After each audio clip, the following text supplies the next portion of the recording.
What factors would be important to you as you might consider a request to rezone property differently than called for in the city's land use plan? Say that again. Excuse me. What factors would be important to you as you consider a request to rezone property differently than called for in the city's land use plan? Good question. In terms of rezoning, let's just go back to a land use policy plan change, which I think that, for me, they follow. So generally, if I'm comfortable with the land use policy plan change, there's going to be a zoning change at the other end. For me, for a land use policy plan change to occur, two things should be the case.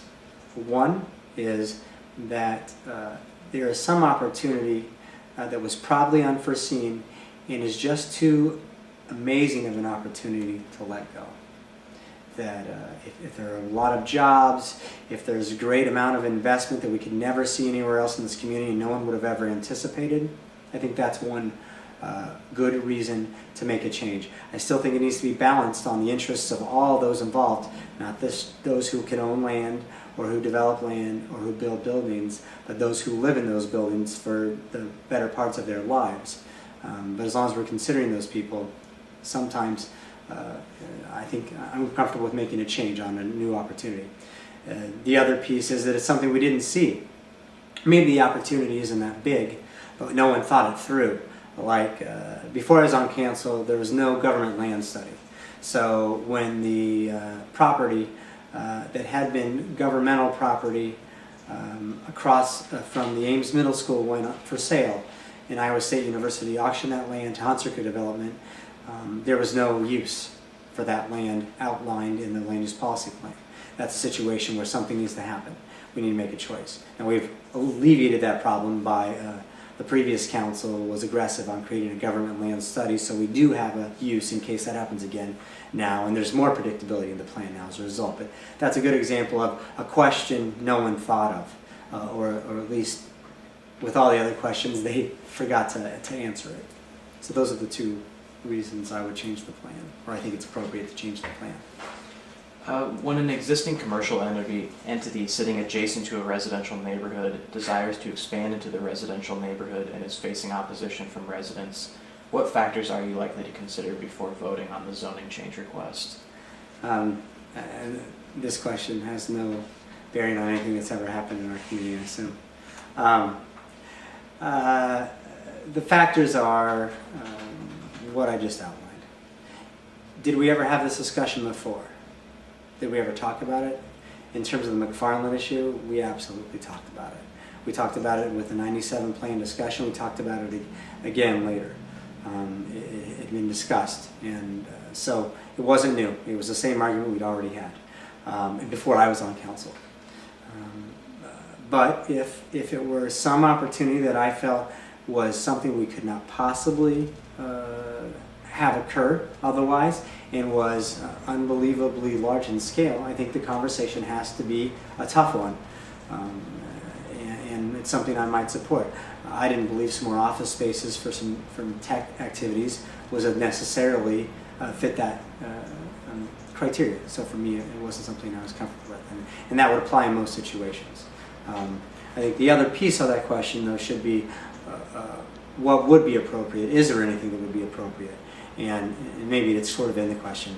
But for me, if we have a long-term conversation, meaning we look at the land to the east of the medical facility over the medical designation over the next 20 years, that gives people a lot more flexibility and predictability. They can look to the future. It isn't just slowly acquiring local properties and changing the neighborhood experience of people who have their lives invested in their own homes. And I don't think that's the way to do it. I think it should be a long-term look. Long-term conversations I feel differently about. 20 years, land use policy plan changes, I'm a lot more comfortable with than letting some buildings become dilapidated, raising those buildings, and then asking for a land use policy plan change at the expense of a neighborhood. And at the expense of those who don't have the same kinds of resources to create predictability for themselves. There are a lot of families in this community who are lucky enough to have financial resources to live in areas where they'll never, ever run into these kinds of conversations. They'll never ever have to worry about these kinds of things. And it's only those who have generally fewer resources that have to have these conversations. And I don't think that's an equitable way to make decisions, and I don't think that's fair. As now defunct businesses with major flood damage have left the South Duff Avenue corridor, new commercial businesses are setting up. The result has been a change in traffic patterns, questions of access for some of the already established businesses, and concerns about where the next round of floodwaters might flow. What do you think about the city's development record on South Duff, and would you like to make any changes? I think South Duff has two parts. There's the great part and there's the bad part. The great part is it is redeveloped without any city subsidy. No taxpayer had to invest money in terms of tax abatements. They have been requested to make the things that happen on South Duff happen. And that's great. That saves us money. It's also an example of infill. Infill is the best return for the taxpayer. The taxpayer pays for police. They pay for fire. They pay for the upkeep of roads, sewers, and water all the time. And when we can have redevelopment, which is an increase of valuation, an increase in the tax base on our existing infrastructure investments, that's great. So that piece is good. Flooding makes it a little more questionable. And to be quite honest, we're in the process of reevaluating that situation, and we're not making changes right now until we get that information back. That study is, we're working in conjunction with other stakeholders of the county, other communities in the watershed, and we're hopefully going to have a broad answer, but right now we don't have a lot of information to make that long-term choice.